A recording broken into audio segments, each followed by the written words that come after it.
Hello mga sangkay, mga kalingap! Welcome back to my channel. Kumusta? Kumusta kayong lahat?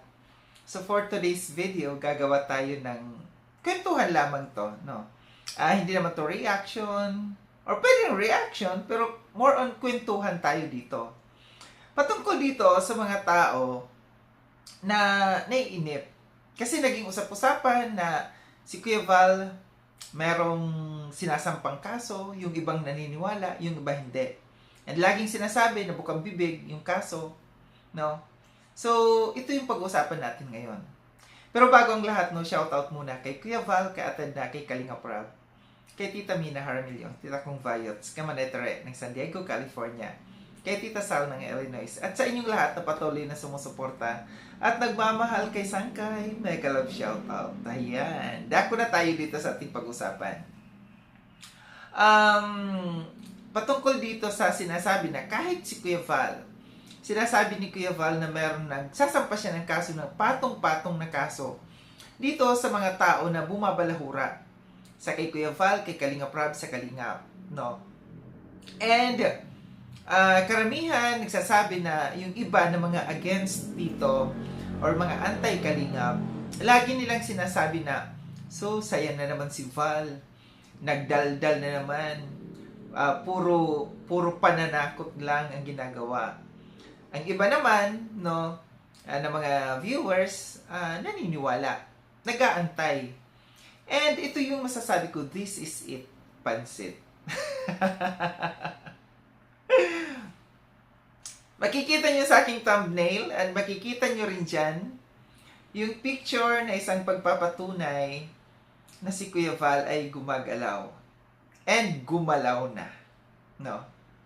Lagi sinasabi ni Kuya Val na maghanda. No? Lately lang, sinasabi ni Kuya Val kahit sa kanyang post sa kanyang Facebook page, sinasabi maghanda na kayo. Maghanda na kayo ng inyong gagastusin na pera, no? Para magpunta sa Davao kasi magsasampa siya ng kaso doon sa Davao. Magsasampa siya ng kaso sa Daet, no? Para pahirapan itong mga tao na ito. Na mga tao na walang takot at hindi naniniwala na si Kuya Val ay may gagawing action laban sa ginagawa nila dito sa loob ng Kalingap. No? Nung nakaraan, nasabi ko na rin to, no?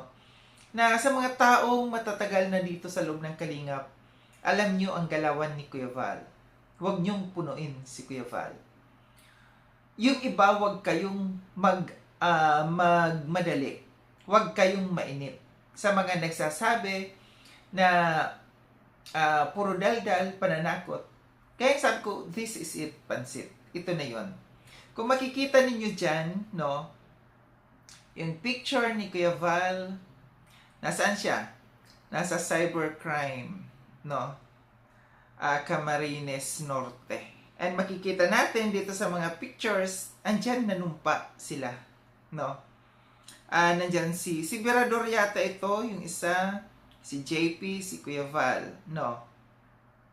Ito yung nakuha ko na picture na para magpapatotoo sa inyo sa mga tao, no, na naiinip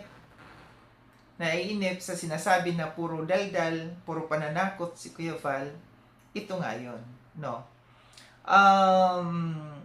Kaya nga mahirap, kaya nagpaalala ako dito sa kanila noon na mag-ingat, no, magdahan-dahan na habang mayroon pang pagkakataon, mag-ingat. Tumigil na, no?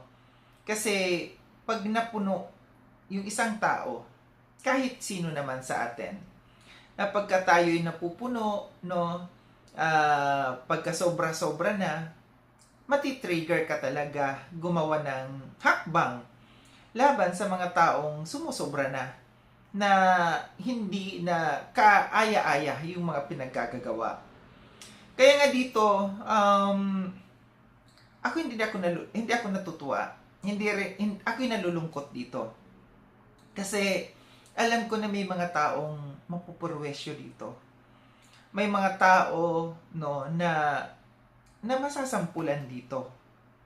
Kaya nga ako nalulungkot kasi bilang tayo, bilang mga content creator, bilang isang tao, individual na tao, na pagka tayo meron ng nararamdaman na may mga nagpaparamdam na habang kayo'y tuwang-tuwa na nambabastos, nambabalahura, kinakalaban yung isang tao or isang individual, kung meron na kayong pakiramdam, no? Halimbawa, mayroon nang nagpapaalala sa inyo, tumigil na, tama na, kasi merong gagawing hakbang sa inyo, legal na hakbang, dapat nag-stop na, no? Dapat naramdaman na yung magiging consequences, no? Sa inyo, sa ginagawa ninyo laban dito sa alam ko naman na meron kayong ipinaglalaban. Alam ko naman na nasa isip ninyo yan. Nasa isip ninyo na tama kami. May ipinaglalaban kami. Kaya nga, itong nangyaring ito, no? Ito yung gusto nyo. Ito yung gusto nyo, yung ipinaglalaban ninyo, sinasabi nyo, tama kayo. So, ito siguro yung pagkakataon, no? Na i-prove ninyo sa tamang forum, sa tamang venue, yung ipinaglalaban nyo rin. Kasi gaya ng nasabi ko nung nakaraan, hindi naman kasi ito, makukulong ka agad. Ang iniiwasan natin dito, yung magiging sagabal sa inyo. No? Yung sagabal sa oras ninyo, kahit sabihin pa natin na kayo'y matatapang, kahit sabihin pa natin na kayo'y matibay, palaban, hindi maaaring hindi kayo maapektuhan pagdating ng araw na kayo nandoon na sa sitwasyon, no? Sa sitwasyon kung saan andyan na yung humaharap na kayo sa sinasabi yung ipinaglalaban din ninyo, no? Yung pagod, yung oras, yung pera, no? Yung emotional stress, yung stress, alam ko makakaramdam din kayo ng stress sa ganito. Kaya nga sabi ko, ako hindi natutuwa sa ganito. Ako'y nalulungkot na mayroong ganitong klase na hanggat pwede pa naman, hanggat sa maaari pa naman, no? Nung time na nararamdaman ninyo na mayroon nang nagpapahiwatig na para pahintuin kayo, patigilin kayo, kaso hindi nyo ginawa, no? Yun yung part na nakakalungkot sa akin. Kasi parang suicidal ang dating sa inyo eh. Gaya ng sabi ko nung nakaraan, andyan kasi kayo sa na feeling ninyo tama ang lahat ng sinasabi ninyo. Feeling ninyo alam na ko na may karapatan ang bawat isa na magsalita. Pero, ipahayag natin ng tama. Ipahayag natin, no, nang wala tayong masasagasaan na tao. Ipahayag natin na yung ipinaglalaban ninyo na sa tingin ninyo ay tama, yung hindi kayo maagrabyado pagdating ng araw. Alam ko na seryoso si Kuya Val. Kaya nga panay ang paalala ni Kuya Val noon. Nagsabi nga ni Kuya Val, kahit magtago pa kayo ng mga videos ninyo, nakasave na yon sa kanyang laptop. Siguro nung mga panahon na yon, si Kuya Val ay pinipilit pa rin ni Kuya Val na kayo'y patigilin. Pero tuloy-tuloy pa rin na nakakaramdam si Kuya Val na nandiyan pa rin kayo. Patuloy na bumabatikos, patuloy na ipinapahayag ninyo yung sa inyong opinion, yung kanyang saloobin patungkol sa inyong nararamdaman sa Kalingap, sa inyong naobserbahan sa Kalingap. Fine, ito'y na yon, no? Ito na yon siguro yung tamang panahon na may mga taong masasampulan na. Yung tapang na ipinapakita dito sa social media, ito na yon. Mararamdaman nyo na yon. Maipapahayag nyo na yung tapang ninyo, yung ipinaglalaban ninyo sa tamang venue. Ang masama lang dito, gaya ng sabi ko, yung abala sa inyo. Okay lang kung dyan lang yan sa lugar ninyo.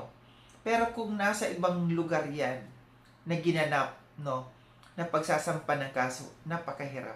Unang-una, yung biyahe, yung gastos na pera, yung pagkuha ng lawyer.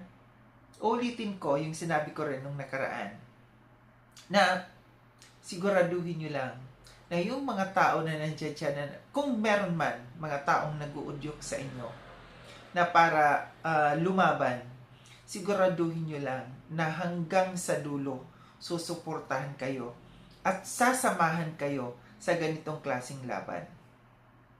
So ito lang aking reaction mga sangkay, mga kalingap, no? Na sabi ko nga nalulungkot ako. Kasi meron tayong mga kasamahan dito sa social media na makakaranas ng ganito. Pero, sa tingin kasi ni Kuya Val, sumobra na din sila. Muli, maraming salamat mga sangkay no sa panonood. Sa mga hindi pa nakapag-subscribe kay Sangkay Lon, subscribe niyo na po ako. Click yung notification bell para updated kayo sa lahat ng mga videos na aking gagawin. Like and share itong video na ito mga sangkay. Kita-kits tayo ulit sa susunod na video na aking gagawin. Ingat kayo sa ang dako ng mundo man kinaroroon. Paalam na mga sangkay, mga kalingap, paalam.